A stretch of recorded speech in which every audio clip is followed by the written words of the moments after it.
Hey everyone, welcome back. So you've built an awesome custom dynamic head for your Roblox R15 character. Maybe it's a realistic face. Maybe it's something completely custom. You drop it onto your rig, open the animation editor, and the head is missing. You can animate the arms, you can animate the legs, you can animate the torso, but the head? Nothing. No animation track, no rotation, nothing happens. The good news is, this isn't a bug with your model. It's usually just one missing object, and you can fix it in about 2 minutes. No scripting required. Just a few clicks inside Roblox Studio. Before we jump in though, if you haven't actually imported your custom dynamic head onto your character yet, I already made a full tutorial showing exactly how to do that. You'll find that video linked in the description below. Watch that one first, then come back here to make the head animate. Alright, let's see what's actually going wrong. Every R15 character is connected together with joints. Your head connects to the upper torso through a joint called neck. This neck joint is what the animation editor uses to create the head animation track. If the neck joint doesn't exist, there's nothing for the animation editor to animate. It's really that simple. Let's compare a working head with a broken one. First, here's a normal Roblox head. Expand the head inside Explorer. You'll see lots of attachments and face-related objects. The important one is called Neck.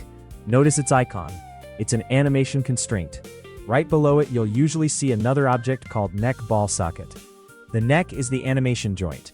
The BallSocket is only for physics. We'll come back to that later. Now let's look at the custom head that isn't animating. Expand the head again and look closely. No neck, no animation constraint. Everything else is still there, the attachments, the facial controls, but the actual animation joint is completely missing. This happens surprisingly often after replacing the default head with a custom dynamic head.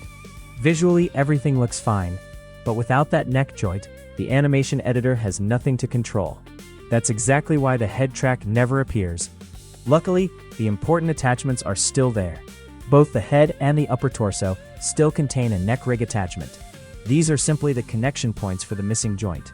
So instead of rebuilding everything, we only need to recreate that one joint. Let's fix it.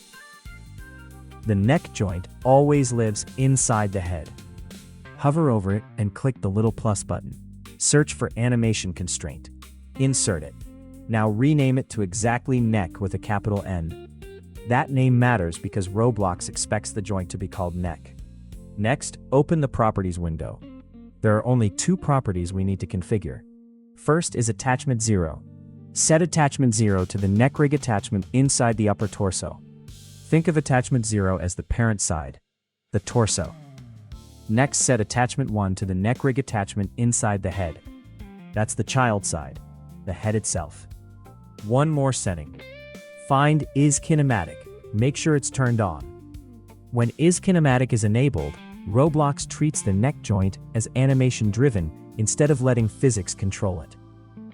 And that's literally the fix. Let's test it. Select your character. Open the Avatar tab. Launch the animation editor. If Roblox asks for a new animation, give it a name.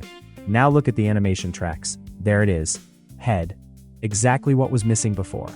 Select it, rotate the head, create a keyframe, and now your custom dynamic head animates just like every other body part.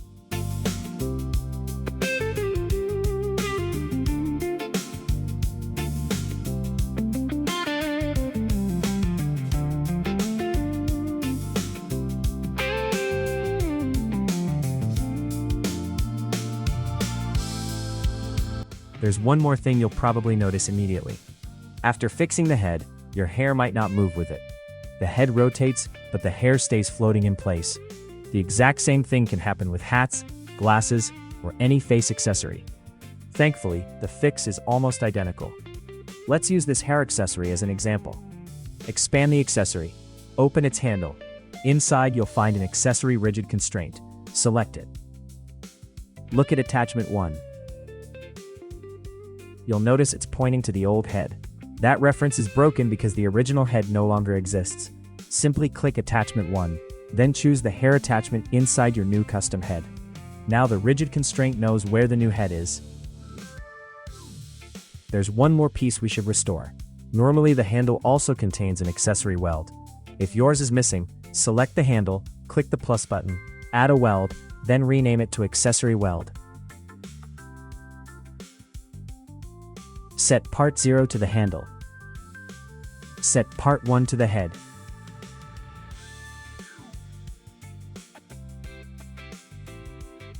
Now the accessory is fully attached to the new head. Go back into the animation editor. Rotate the head. And now the hair follows perfectly. If hats, glasses, or any other accessories have the same problem, repair them exactly the same way. Now, what about the other objects we saw earlier? The BallSocketConstraint and the NoCollisionConstraints? Do you actually need them? For normal animation, no. The Neck AnimationConstraint is all you need. But if your game uses ragdoll physics, then they become important. The neck ball socket keeps the head physically connected during ragdoll. Without it, the head may separate when physics takes over. If you want that behavior, add a BallSocketConstraint inside the head.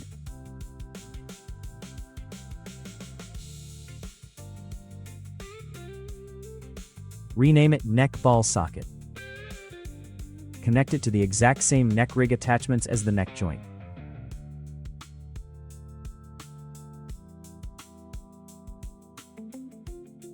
Enable limits. Enable twist limits. Then copy the angle values from a normal Roblox character.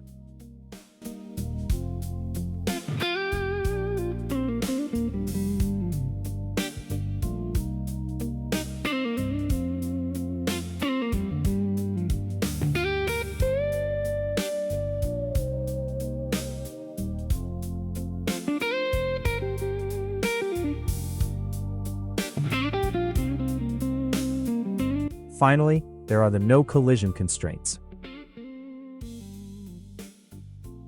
These simply prevent the head from colliding with nearby body parts, like the humanoid root part and both upper arms.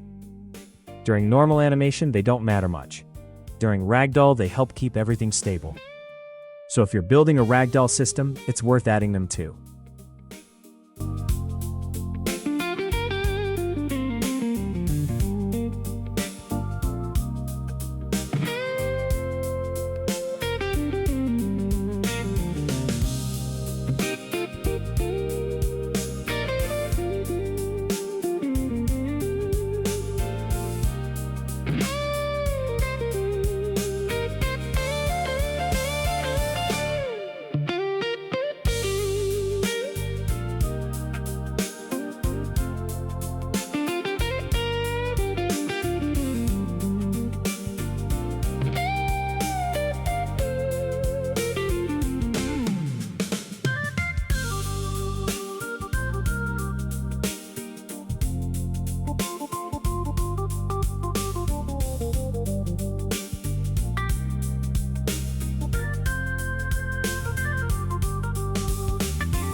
And that's it.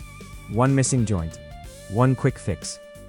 If this video helped save you a lot of frustration, don't forget to leave a like and subscribe. I upload Roblox Studio tutorials every week, covering animation, scripting, modeling, UI, VFX, and much more. Thanks for watching, and I'll see you in the next video.